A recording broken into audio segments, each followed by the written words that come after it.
Buongiorno a tutti, ciao, salut à tout le monde.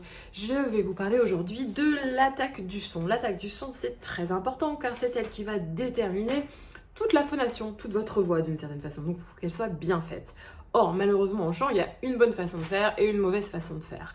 Mais avant de parler de tout ça, qu'est-ce que l'attaque du son en musique acoustique? Et c'est ce qui nous intéresse ici. L'attaque du son, c'est vraiment quand le son démarre. Donc, par exemple, je ne sais pas si vous avez déjà ouvert un piano, mais il y a plein de cordes et en face de chaque corde, il y a des petits marteaux qui viennent frapper les cordes et c'est ce qui produit le son.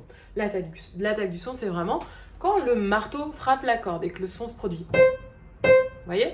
Donc on peut faire une attaque petite, une attaque plus puissante. Donc ça va être l'intensité de l'attaque et c'est quand le son démarre. En musique électronique, en MAO, l'attaque du son, c'est vraiment tout ce qui va déterminer un peu le timbre. On peut régler aussi l'intensité, on peut régler le volume. Et ça va être ce qui va la déterminer par rapport à ses voisines. Ses voisines, les autres notes. Donc voilà, en musique acoustique, il y a donc deux façons de démarrer le son. En chant, plus principalement, il y en a deux aussi. Il y en a une mauvaise, une bonne. La mauvaise, on va commencer par elle, c'est d'attaquer le son avec la gorge, en faisant des attaques sous-glottiques. Ah, ah, ah, ah, ah, ah, ah. Vous voyez, à chaque fois, il y a un à-coup qui se passe ici. Donc, qu'est-ce qui se passe?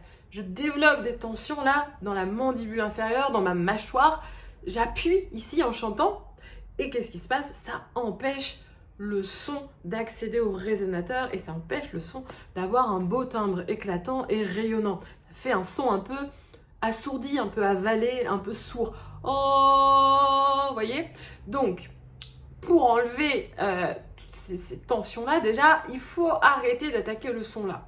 Ce qui se passe ici, c'est très très libre, il ne se passe pas grand-chose. Il n'y a que les cordes vocales qui transforment tout l'air qui lui arrive en vibration sonore, donc en son, donc en voix. C'est tout ce qui se passe. Donc forcément, il y a quand même un peu quelque chose qui se passe ici. Mais c'est pas un à-coup. Donc ça, on appelle ça des attaques sous-glottiques. Il ne faut pas les faire.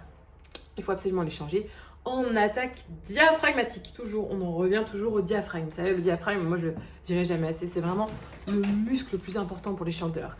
Donc, comment est-ce qu'on développe les attaques diaphragmatiques? Déjà, en apprenant à bien respirer. Si vous ne savez pas encore, allez faire un petit tour dans mon fil là, j'en parle énormément. Je vous explique vraiment tout ça très bien. Vous apprenez à bien attaquer le son en bas et à du coup chanter avec tout votre corps. Vous allez voir à quel point, au final, vous allez vous rendre compte que on chante avec tout le corps. C'est exactement et précisément ce que je vous enseigne dans l'exercice 2 de Voice Power, qui sont 10 exercices faciles et progressifs pour doubler, voire tripler votre puissance vocale.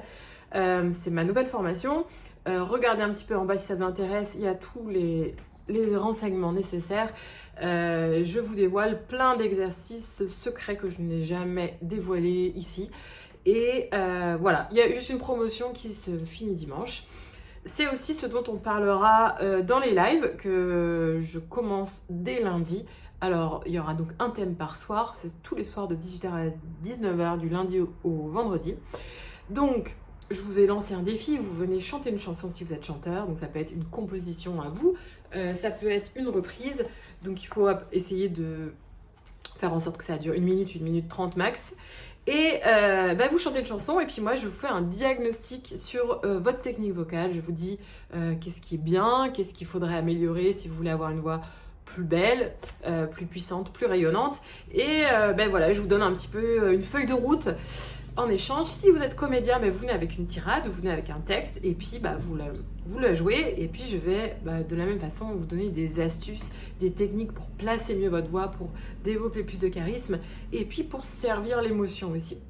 Donc voilà, ça c'est les petits lives dans lesquels je vous attends, nombreux, dès lundi. Et puis, si en attendant vous avez envie de progresser quand même, regardez, il y a des petites choses gratuites en bas, comme un kit de démarrage où je vous dévoile plein de choses, et un cours gratuit. Et puis voilà, je crois que je vous ai tout dit. Je vous dis à demain pour une nouvelle vidéo. En tout cas, ciao!